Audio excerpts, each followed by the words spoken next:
பாரம்பரிய சமையல். Peppers TV நேயர்கள் அனைவருக்கும் வணக்கம். பாரம்பரிய சமையல் நிகழ்ச்சியில் மீண்டும் உங்களை சந்திப்பதில் மகிழ்ச்சி. காட்டியான பூரண இடியாப்பம் எப்படி செய்யறதுன்னு பார்க்கலாம். தேவையான பொருட்கள்: காட்டியான அரிசி மாவு, பச்சரிசி மாவு, தேங்காய் துருவல், நெய், வெல்லம், ஏலக்காய் தூள், இந்துப்பு. ஃபர்ஸ்ட் நம்ம அடுப்பை பற்ற வச்சுட்டு தண்ணி சூடு பண்ணிக்கலாம்.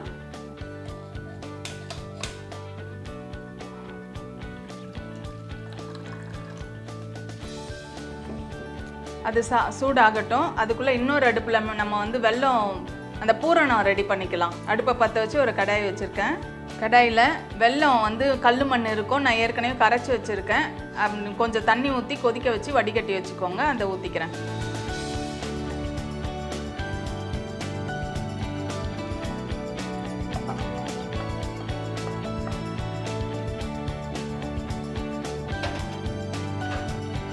அதில் தேங்காய் துருவல் ஒரு கப்பு சேர்த்துக்கிறேன். இதுலேயே கொஞ்சம் ஏலக்காய் தூளியும் சேர்த்துக்கலாம். சேர்த்துட்டு அது நல்லா கொஞ்சம் கட்டியாக வர வரைக்கும் அப்படியே கலரிட்டே இருங்க.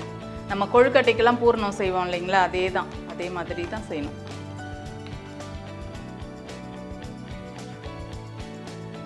இடியாப்பம் செய்கிறதுக்கு நம்ம எப்போவுமே தண்ணி நல்லா கொதிக்க வைப்போம் இல்லைங்களா, அதே மாதிரி தான் கொதிக்க வைக்கணும். மாவு வந்து இந்த காட்டியான அரிசி வந்து இது வந்து பாரம்பரிய அரிசி வகையை சேர்ந்தது. இது ரொம்ப உடம்புக்கு ரொம்ப சத்தான ஒரு அரிசி. இந்த அரிசியை வந்து ஊற வச்சு, அதை எப்பவுமே இந்த பாரம்பரிய அரிசியெல்லாம் வந்து ஒரு 6 மணி நேரம் இல்லைன்னா 8 மணி நேரம் ஊற வைக்கணும். அப்படி ஊற வச்சு வடிகட்டி ஆற வச்சுட்டு பவுடர் பண்ணி எடுத்துக்கோங்க. அது ஒரு கப்பு. காட்டியான அரிசி மாவு ஒரு கப்பு, நம்ம இடியாப்ப மாவு பச்சரிசி மாவு ஒரு கப்பு. ரெண்டும் ஒரே அளவு எடுத்து நம்ம அந்த சுடு தண்ணியில் போட்டு பிசைஞ்சு இடியாப்பம் புளிய போகிறோம். இது இருக்கட்டும். இந்த தண்ணி கொதிச்சிருச்சு. பச்சரிசி மாவு ஒரு கப்பு போட்டுக்கலாம். அது கூடவே இந்த காட்டியான அரிசி மாவையும் ஒரு கப்பு போட்டுக்கலாம். போட்டுட்டு நம்மளுக்கு தேவையான அளவு உப்பையும் சேர்த்துக்கலாம்.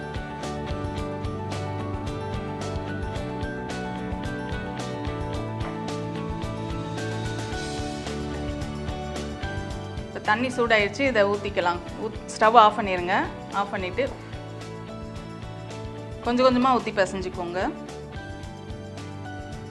சுடும். ஃபஸ்ட்டு ஒரு கரண்டியில் கலரிக்கோங்க. அதுக்கப்புறம் கையை வச்சு பிசைஞ்சிக்கலாம்.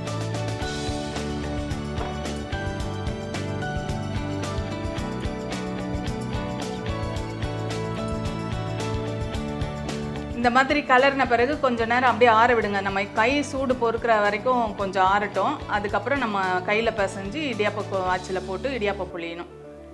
இப்போ பூரணமும் நம்மளுக்கு ரெடி ஆகிடுச்சு. இப்போ ஸ்டவ் ஆஃப் பண்ணிடுங்க. அது கரெக்டாக இருக்கும், நம்ம வைக்கிறதுக்கு கரெக்டாக இருக்கும். ஸ்டவ் ஆஃப் பண்ணிவிட்டு இது ஆறுற வரைக்கும் கொஞ்சம் நேரம் வெயிட் பண்ணலாம். இப்போ ஆறிடுச்சு, நம்ம கையில் பிசைஞ்சிக்கலாம்.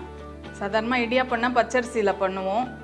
இது வந்து பாரம்பரிய அரிசியில் இன்றைக்கி நான் பண்ணுறேன். ரொம்ப சத்தானது.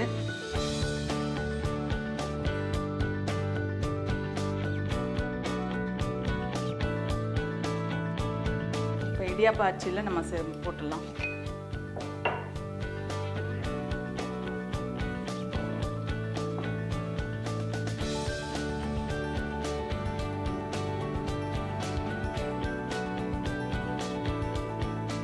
இந்த காட்டியானம் அரிசி பாரம்பரிய அரிசி வகையை சேர்ந்தது. இந்த மாதிரி ஒரு அரிசி வகை இருக்குன்னு நிறைய பேருக்கு தெரியவே தெரியாது.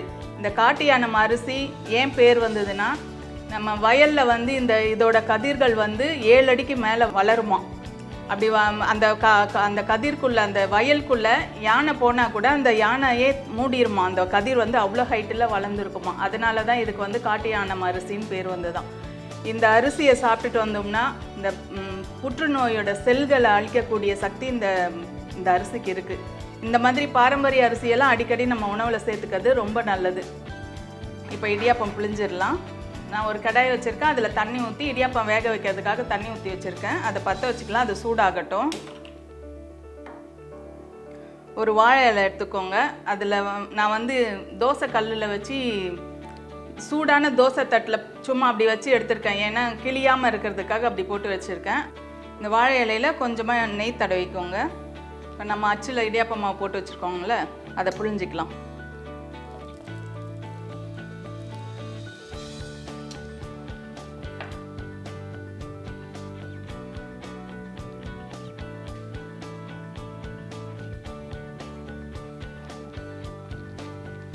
இந்த இடியாப்பத்தில் நடுவில் நம்ம பூரணம் செஞ்சுருக்கோம் இல்லைங்களா, அதை நடுவில் வச்சுக்கலாம்.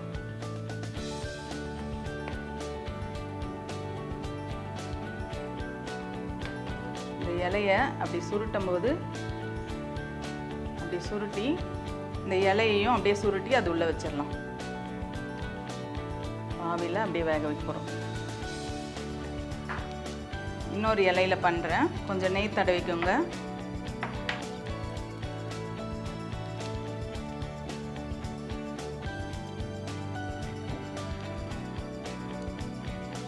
இந்த இலையை தூக்கும் போது அந்த இடியாப்பம் இதில் வரும்.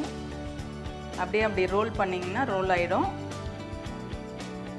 இந்த இலையையும் அப்படியே ரோல் பண்ணி அப்படியே எடுத்து இதில் வச்சுருங்க. இது மூடி போட்டு ஒரு 8 நிமிஷம் வேக விடலாம். இப்போ 8 நிமிஷம் ஆயிடுச்சு. வெந்துருச்சான்னு பார்க்கலாம். வெந்துருச்சு. இப்போ எடுத்துடலாம்.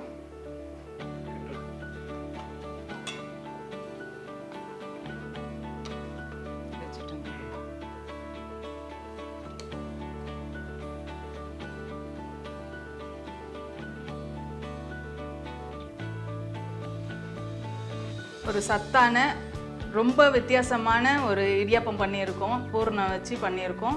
இது சாப்பிடவும் ரொம்ப டேஸ்ட்டாக இருக்கும். குழந்தைங்களுக்கும் ரொம்ப பிடிக்கும். இந்த மாதிரி ஒரு கொழுக்கட்டை மாதிரி தான் இருக்கும், ஆனால் கிட்டத்தட்ட நம்ம இடியாப்பத்தில் பண்ணியிருக்கோம். இது ரொம்ப டிஃப்ரெண்ட்டாக இருக்கும், ரொம்ப டேஸ்ட்டாக இருக்கும். கண்டிப்பாக வீட்டில் ட்ரை பண்ணுங்கள். இதில் நிறைய சத்துக்கள் இருக்குது.